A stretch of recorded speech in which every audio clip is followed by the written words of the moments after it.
Dear friends, welcome to Biblical Parivartana. Once again, welcome to Daily Devotions.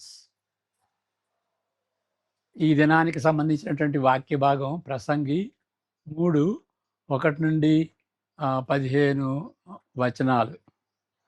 అంతకుముందు ప్రార్థన చేసుకుందాం. దీనికి శీర్షిక ఇవ్వాలి అంటే ఇక్కడ ప్రతిదానికి సమయం కలదు అని మొదటి 8 వచనాల్లో ఉన్నటువంటి దాన్ని ఏ విధంగా అర్థం చేసుకోవాలి? అది దాని అర్థం చాలా కీలకమైనటువంటి దానిగా గ్రహించాలి. ఈ ఈ సమయంలో మనం సరిగా అర్థం చేసుకుని దాని నుండి వచ్చేటువంటి సంతోషం చాలా గంభీరంగా ఉంటుంది. కాబట్టి దీక్షతో దీన్ని గురించి ఆలోచించండి. ప్రార్థన చేసుకుందాం. May the words of my mouth and the meditation of our hearts be acceptable in thy sight, our rock and redeemer. Amen. ప్రసంగి మొదటి 8 వచనాలు ముందుగా చదువుకుందాం. ప్రసంగి 3వ అధ్యాయం మొదటి 8. దేవుడైన యెహోవా చేసిన సమస్త జంతువులలో సర్పము యుక్తి గలదై ఉండెను. ప్రసంగి, ఆది కాండం కాదు, ప్రసంగి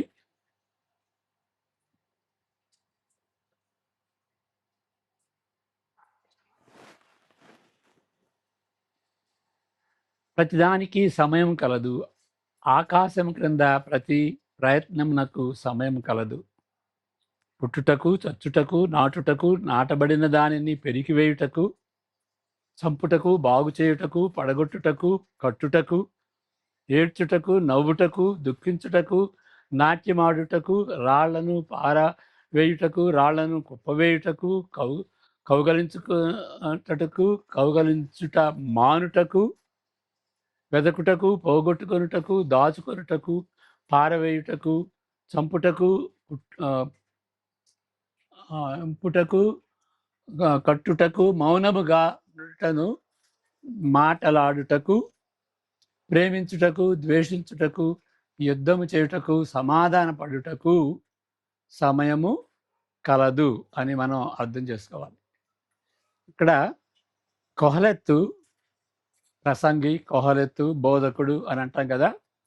కాల సమయములను గూర్చి ఇక్కడ పరిశీలిస్తుంటున్నాడు. 2వ అధ్యాయంలో మనం చూసాం. 3 విషయాలు పరిశీలిస్తున్నటువంటి రీతిగా అది వ్యర్థం. మనం చూసింది ఏంటి అని అంటే ఈ పరిశీలిస్తే దానిలో సంతోషం ఉంటుంది, కానీ అవి ఇచ్చేటువంటి సంతోషంకి మీరినటువంటి రీతిగా మనం ఎక్స్పెక్ట్ చేస్తాం. అది తప్పు.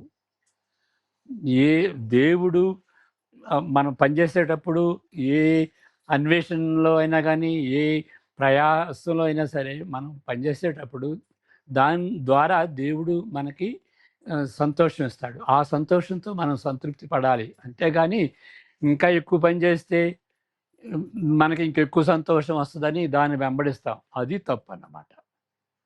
ఇప్పుడు కాల సమయాలను గురించి పరిశీలిస్తుంటున్నాడు. మొదటి 8 వచనాలు మనం చదువుకుందాంగా.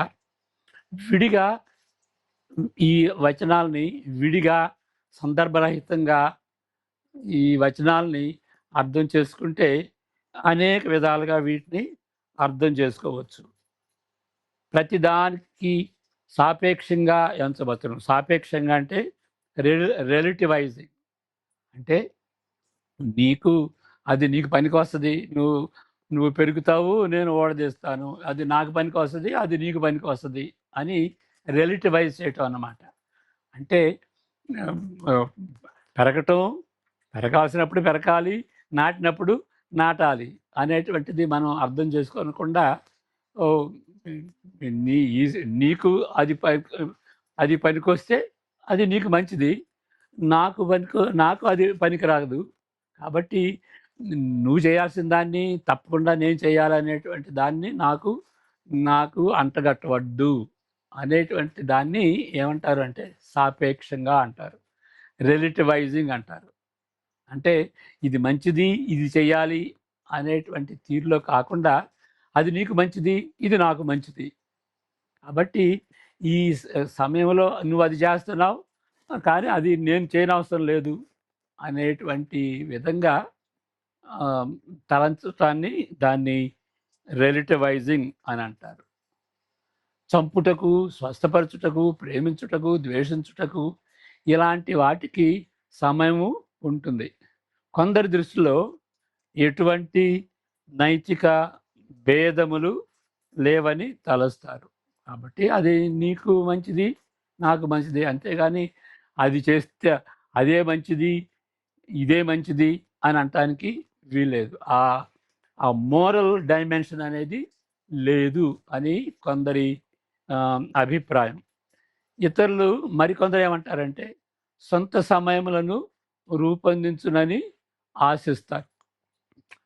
ఏదన్నా కానీ నువ్వు అది చేసుకో, ఈ టైంలో ఇది చేసుకో, దీనికి టైం ఉంటుంది, దానికి టైం ఉంటుంది అని మనం చేసుకునేటటువంటి దానికి అంటగట్టినట్టుగా ఉంటుందన్నమాట. కానీ సందర్భానుసారంగా ఆలోచించిన ఎడల సూర్యుని క్రింద మాత్రమే జీవించే వారికి గుర్తుగా ఈ వచనములు ఉంటున్నవి. అంటే సూర్యుని క్రింద అంటే పతనమైనటువంటి లోకంలో జీవించినప్పుడు అవిశ్వాసిగా దేవుని మీద ఆధారపడినటువంటి వ్యక్తిగా ఆలోచించినప్పుడు ఇక వస్తూ ఉంటాయి, పోతూ ఉంటాయండి. ఆ సమయం వస్తుంది, ఆ సమయం పోద్ది. కాలం అనేది చక్రం లాంటిది, కాలచక్రం కదా.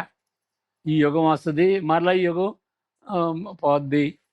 కలియుగం వస్తుంది, మళ్ళీ కలియుగం పోద్ది. కాబట్టి సూర్యుడు పొడుస్తాడు, అస్తమిస్తాడు, మరలా పొడుస్తాడు. ఇక అంతేగాని దానిలో పెద్ద ఏదో నైతికంగా ఏదో అర్థం ఉంది అని అనుకోవటానికి వీల్లేదు అని వాళ్ళు తలస్తారు. కానీ అది అవిశ్వాసిగా తలంచేటువంటి విధానం. మరలా చెప్తాను. నైతిక భేదం లేదని తలస్తారు. ఇతరులు తమ సొంత సమయాలను రూపొందించవచ్చునని ఆశిస్తారు. కానీ సందర్భానుసారంగా ఆలోచించిన ఎడల సూర్యుని కింద మాత్రమే జీవించే వారికి ఇది గుర్తుగా ఉంటున్నటువంటి వచనాలు. అంతేగాని విశ్వాసిగా కొంచెం విశాలంగా విశాల దృక్పథంతో ఆలోచించేటువంటి వారికి ఈ ఈ వచనాలు దేని గురించి అంటే దేవుడు నిర్ణయిస్తాడు, దేవుని అధికారంలో ఉన్నది అని దేవుని యొక్క సార్వభౌమత్వానికి గుర్తుగా ఉంటున్నట్లుగా మనం తలంచాలి. ఎవరు? విశ్వాసి, కొంచెం విశాల దృక్పథంలో ఆలోచించినటువంటి వారు. వారి సారాంశం ఏంటంటే దేవుడు నిర్ణయించాడండి అనేటువంటి రీతిగా దేవునికి ఆ యొక్క సమయాన్ని అంటగడతాం. 8వ వచనం వరకు, 1 నుండి 8వ వచనం వరకు చదివే వ్యక్తి ఈ విధంగా తలంచవచ్చు. అంటే 8వ వచనం వరకే చదివి మరి 17వ వచనం వరకు చదవకపోతే ఏ విధంగా తలంచవచ్చు అంటే వ్యర్థం, వ్యర్థం, సమస్తము వ్యర్థం అని ఈ పద్యభాగం, మొదటి 8 వచనాలు పద్యభాగం చెప్తున్నది. కాబట్టి ఇదంతా వ్యర్థంగా తలస్తారు. ఋతువులు గడిచిపోతాయని, మరలా తిరిగి వస్తాయని, మనం అనుభవించే ఇవి చాలా వరకు మనం ఎదుర్కొనే పరిస్థితుల ద్వారా పుట్టుకొచ్చేవే కానీ దానిలో పెద్ద అర్థమేమీ లేదు. మన అదుపులో ఉండేవి చాలా అరుదు. మన అదుపులో ఉండేవి చాలా అరుదు కదా. అవును, సంతోషంగా ఉంటారు మనుషులు. ఉన్నటువంటి వ్యక్తి వెంటనే ఏదో జరుగుతుంది, తన భాగస్వామిని కూడా కోల్పోవచ్చు, యాక్సిడెంట్ జరగవచ్చు. కన్నీళ్ళతో ఆయన కన్నీళ్ళు పెడతాడు, కన్నీళ్ళతో కరిగిపోతాడు. మరి శాంతియుతంగా ఉన్న దేశము యుద్ధంలో చిక్కుకుపోవచ్చు. మరి అంటే మన అదుపులో లేనటువంటివి అనేకమైనవి ఉంటవి అంటానికి ఇవన్నీ కూడాను ఉదాహరణలు.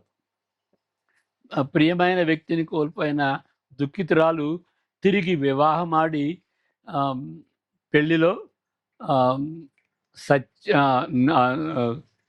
నృత్యం ఆడుతది. అంటే ఎప్పుడు కీడు జరగటమే కాదు, కీడు నుండి కూడా సంతోషంగా బయటపడతారు. కాబట్టి దుఃఖిస్తున్నటువంటి ఆవిడ మరలా పెళ్లి చేసుకొని అక్కడ నృత్యం ఆడొచ్చు, డాన్స్ ఎయ్యొచ్చు. ప్రేమ గూర్చి బోధిస్తాం, హాలోకాస్ట్ వార్తలు వింటాం. అప్పుడు న్యాయము జరిగి తీరాలని పట్టుచూ ద్వేషిస్తాం. అక్కడ హాలోకాస్ట్ యూదులకి జరిగింది కదా! నిన్నే యూదులు ఆ హోలోకాస్ట్ గురించి తలంచి యానివర్సరీ చేసుకున్నారు. మరి ప్రేమ గురించి ఒక ప్రక్కన చేస్తాం. మరి ఆ హోలోకాస్ట్ లాంటి వార్తలు కూడా వింటాం. అంటే ఈ పరిస్థితులన్నీ కూడాను మన అదుపులో ఉండవు. అప్పుడు న్యాయం జరిగి తీరాలని పట్టుపడుచు ద్వేషిస్తాం. ఇదంతా అర్థం లేని వ్యవస్థలో భాగంగా ఉంటుంది. ప్రతిదానికి సమయం కలదు. ఆకాశం కింద ప్రతి ప్రయత్నమునకు సమయం కలదు. ఇదంతయు దేవుడు వారికి పెట్టి ఉన్న కష్టానుభవము తప్ప మరొకటి కాదు అని అని ఆలోచిస్తారు. ఓకే. మరి దేవుడు పెట్టి ఉన్న కష్టానుభవం తప్ప మరొకటి కాదు అనేదాన్ని మనం అర్థం చేసుకుందాం. కానీ మిగిలిన భాగంలో 1-8 వరకు చదివితే ఇంకా నిరాశగా ఇక మన అదుపులో ఉండదు. ఈ సమయాలు ఈ ముహూర్తాలు మన అదుపులో ఉండవు అని డిస్కరేజ్ అవుతాం. ఇక భూమి మీద మన జీవితం అంతా ఈ విధంగా తగలాడుతుంది. దేవుడు మనకు కష్టాలు పెట్టాడు. ఇక అంతేగాని ఇక వేరే అర్థమేమి దీనిలో లేదు అని తలస్తారు. కానీ 9 నుండి మరి 17 వరకు చదివితే వేరుగా వీటిని అర్థం చేసుకోవచ్చు. చదువుకుందాం. 9 దగ్గర నుండి 17 వరకు. కష్టపడిన వారికి తమ కష్టం వలన వచ్చిన లాభమేమి? నరులు అభ్యాసము పొందవలనని దేవుడు వారికి పెట్టి ఉన్న కష్టానుభవమును నేను సూచితిని. దేని కాలమునందు అది చక్కగా నుండునట్లు సమస్తమును ఆయన నియమించి ఉన్నాడు. ఆయన శాశ్వత కాల జ్ఞానమును నరుల హృదయమందుంచి ఉన్నాడు. కానీ దేవుడు చేయు క్రియలను పరిశీలనగా తెలుసుకొనుటకు అది చాలదు. కావున సంతోషంగా నుండుట కంటే తమ బ్రతుకును సులభముగా వెళ్ళబుచ్చుట కంటెను శ్రేష్టమైనదేదియు నరులకు లేదని నేను తెలుసుకుంటుని. మరియు ప్రతివాడు అన్నపానములు పుచ్చుకొనుచు తన కష్టార్జితము వలన సుఖమనుభవించుట దేవుడిచ్చు బహుమానమే అని తెలుసుకుంటుంది. 17 వరకు. దేవుడు చేయు ప్రయత్నములన్నీ శాశ్వతములని నేను తెలుసుకుంటుని. దానికి ఏదియు చేర్చబడదు, దాని నుండి ఏదియు తీయబడదు. మనుషులు తన యందు భయభక్తులు కలిగి ఉండినట్లు దేవుడిట్టి నియమము చేసి ఉన్నాడు. దేవుడిట్టి నియమం చేసి ఉన్నాడు. దాని గురించి చాలా లోతైనటువంటి విషయం. దాని గురించి ఆలోచిద్దాం. ముందు జరిగినదే ఇప్పుడును జరుగును, జరగబోవునది పూర్వమందు జరిగినదే. జరిగిపోయిన దానిని దేవుడు మరలా రప్పించును. 17 వరకు. మరియు లోకమునందు విమర్శ స్థానమున దుర్మార్గత జరుగుటయు, న్యాయం ఉండవలసిన స్థానమున దుర్మార్గత జరుగుటయు నాకు కనబడెను. ప్రతి ప్రయత్నమునకును ప్రతి క్రియకును తగిన సమయము ఉన్నదని, నీతిమంతులకును దుర్మార్గులకును దేవుడే తీర్చుననియు నా హృదయములో నేను అనుకుంటుని. ఓకే. వీటిని ఏ విధంగా అర్థం చేసుకోవాలి? మిగిలిన భాగంలో అంటే 12 నుండి ఈ 9 నుండి 17 వరకు మిగిలిన భాగంలో అకస్మాత్తుగా దీని తీరు మారుతుంది. ఈ దౌర్భాగ్య స్థితిలో ప్రసంగి మనల్ని వదిలిపెట్టడు. ఏంటి? దేవుడు వారికి పెట్టి ఉన్న కష్టానుభవం అని ఆ విధంగా డిస్కరేజింగ్ పరిస్థితిలో మనల్ని వదిలిపెట్టడు. ఆ దౌర్భాగ్య స్థితిలో మనల్ని వదిలిపెట్టడు.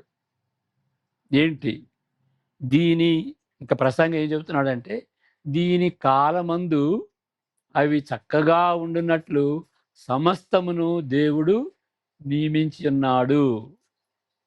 ఓకే, తగిన కాలమందు చక్కగా ఉండునట్లు సమస్తమును దేవుడు నియమించి ఉన్నాడు. 11వ వచనం. దేవుడు దాన్ని ఏ విధంగా అర్థం చేసుకోవాలి? తివాసీలు నేస్తారు కదా. మరి ఢిల్లీలో మేము వెళ్ళి చూసాం. తివాసీలు ఏ విధంగా అల్లుతారో అదంతా క్లియర్గా చూయించారు. మరి అది నేసేటప్పుడు ఒక విధంగా అవగాహన కాదు. ఏంటి దారాలు అట్లా ఉంటాయి, లూజ్గా ఉంటాయి, ఏవి అర్థం ఉన్నట్టుగా ఉండదు. దేవుడు ఆ విధంగా దేవుడు నేస్తున్న తివాచి మనము చూడగలిగేది చాలా కొంచెం మాత్రమే. ఆ తివాసి దాని అంతటినీ మనం చూడలేము. ఒక భాగం చూస్తాం. ఆ భాగాన్ని బట్టి మనకు అర్థం కాదు. దేవుడు ఏం చేస్తున్నాడో అది మనకు అవగాహన కాదు. అందును బట్టి చెడును సాపేక్షంగా ఎంచుటలేదు. కాబట్టి ఇక మంచి చెడులు లేదు అని ప్రసంగి చెప్పట్లా.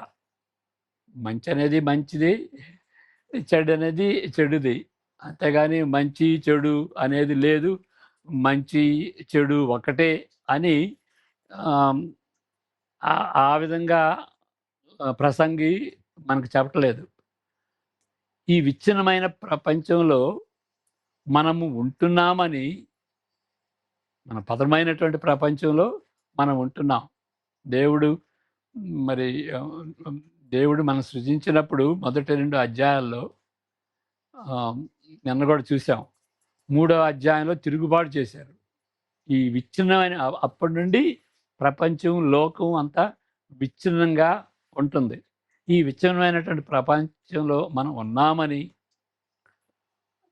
అందరికంటే ఈ ప్రసంగికి బాహాటముగా తెలియను. కానీ ఇది అర్థము లేని పునరావర్తంతో విసుగు పుట్టించే కాలచక్రమంచి మని ఎంచకుండా,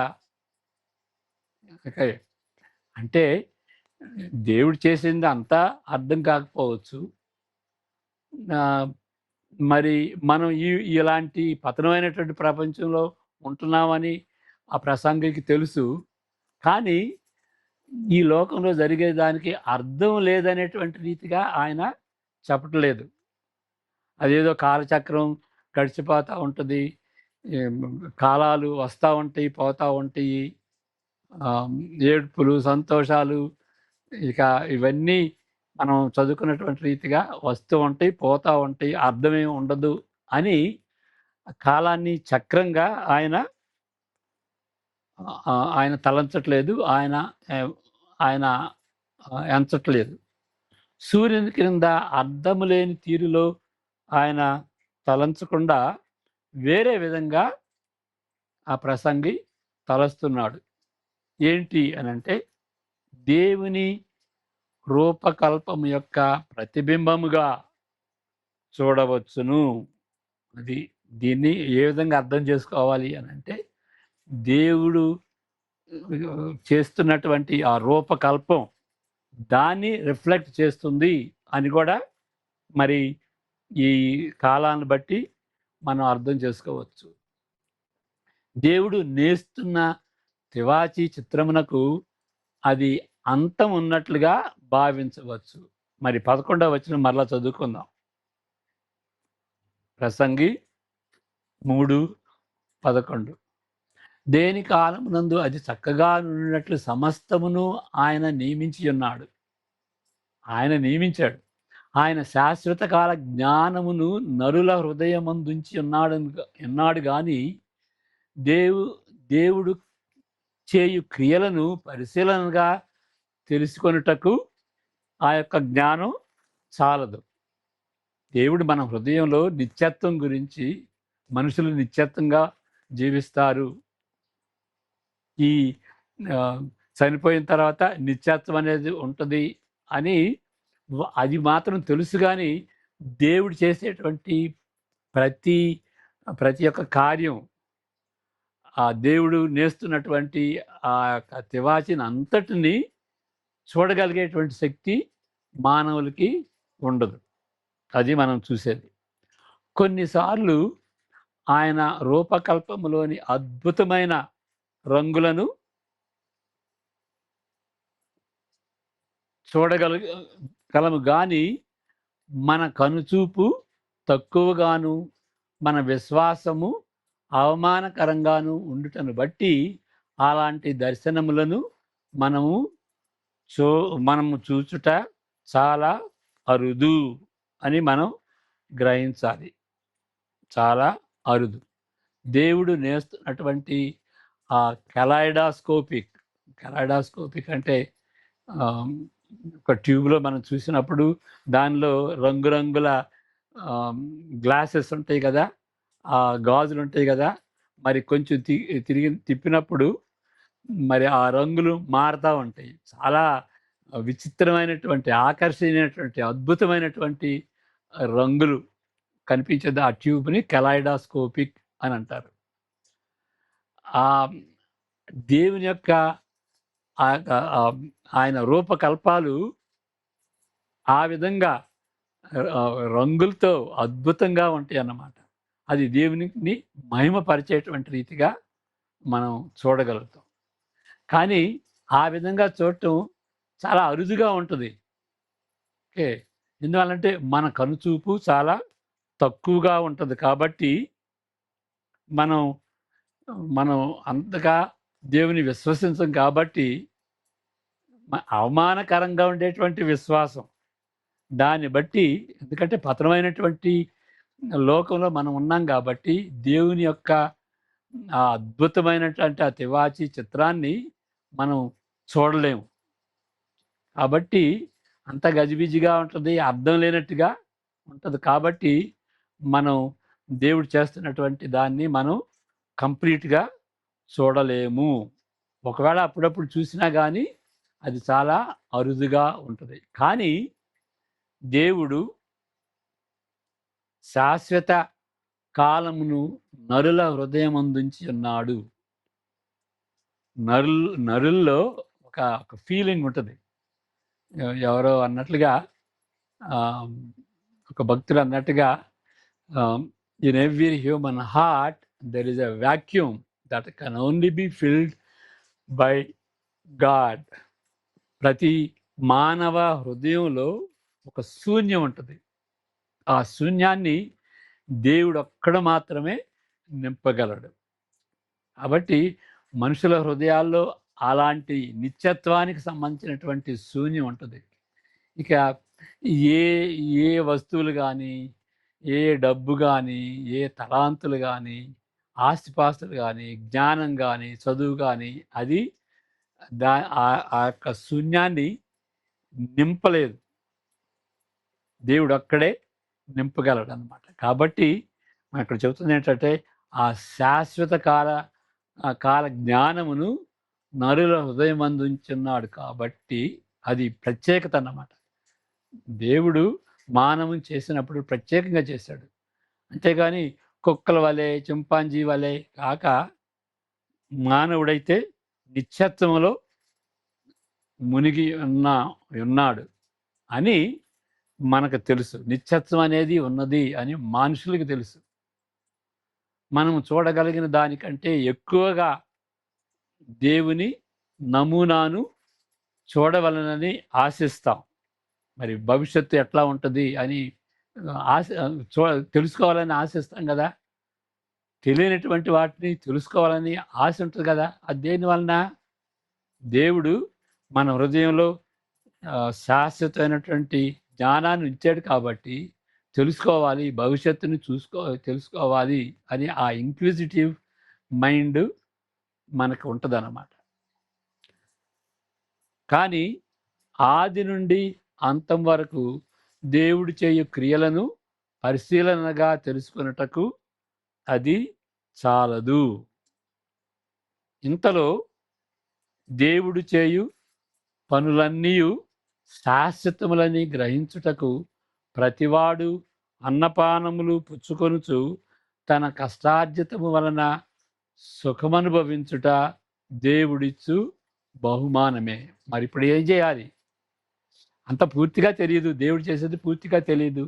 మనం తెలుసుకోవాలనుకున్నా కానీ తెలుసుకోలేకపోతున్నాం. అప్పుడు ఏం చేయాలి అని అంటే ఈ 13, 14 వచనాలు చదివేటట్లయితే మనం గ్రహించుకునేది ఏంటంటే దేవుడు చేయు పనులన్నీ శాశ్వతములని గ్రహించుకుంటాం. ప్రతివాడు అన్నపానాలు పుచ్చుకొనుట తన కష్టార్జితము వలన సుఖం అనుభవించుట అవన్నీ కూడాను దేవుడు అనుగ్రహించేటువంటి బహుమానమే. మరి 13, 14 వచనాలు మరలా చదువుకుందాం.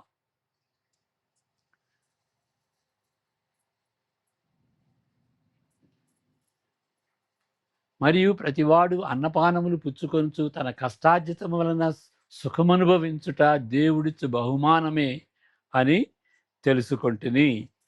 అంత దేవుడు చేసేటువంటి పనులన్నిటి యొక్క అర్థాన్ని తెలియకపోయినా కానీ మనం ఈ లోకంలో పతనమైనటువంటి లోకంలో ఉండి మనం పని చేసుకుంటూ ఉంటే దాని ద్వారా వచ్చేటువంటి సుఖం అది దేవుడిచ్చేటువంటి బహుమానమే.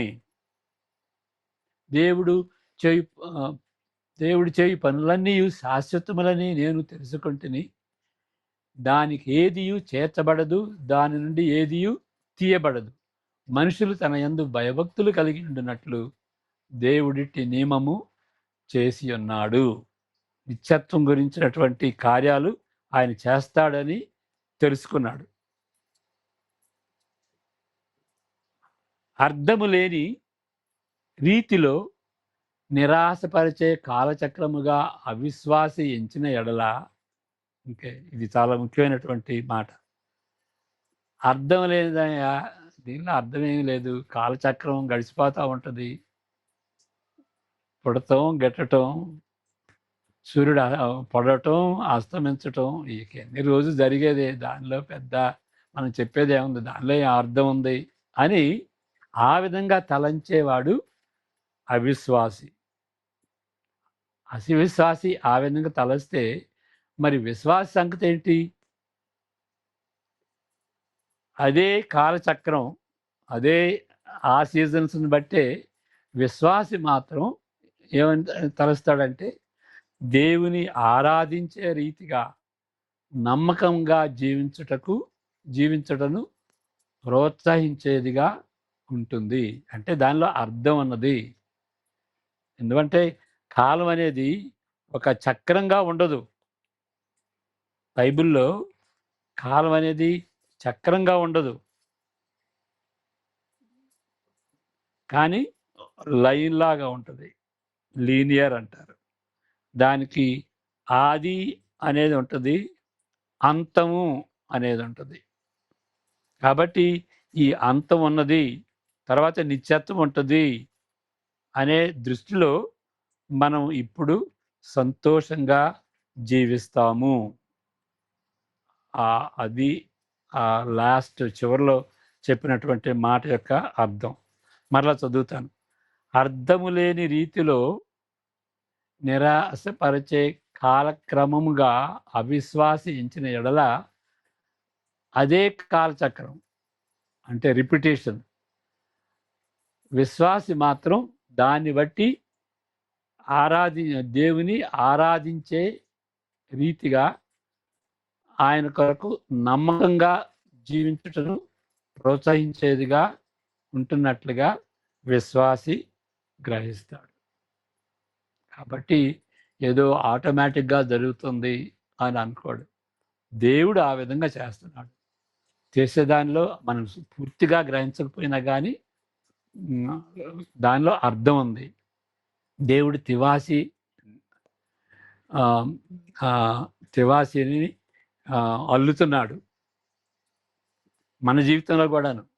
మన జీవితంలో ఏది జరిగినా కానీ దేవుడు మంచి ప్రణాళిక కలిగి మన జీవితంలో మనం ఎదుర్కొనేటువంటి అనుభవాలన్నీ కూడాను మన జీవితంలో దేవుడు మంచిగా చేసినటువంటి మంచి ఉద్దేశంతో చేసినటువంటి ఆ ఉద్దేశాలు తప్పనిసరిగా నెరవేర్తి అని నమ్మకంగా, దేవుని యొక్క నమ్మకంగా జీవిస్తాడు.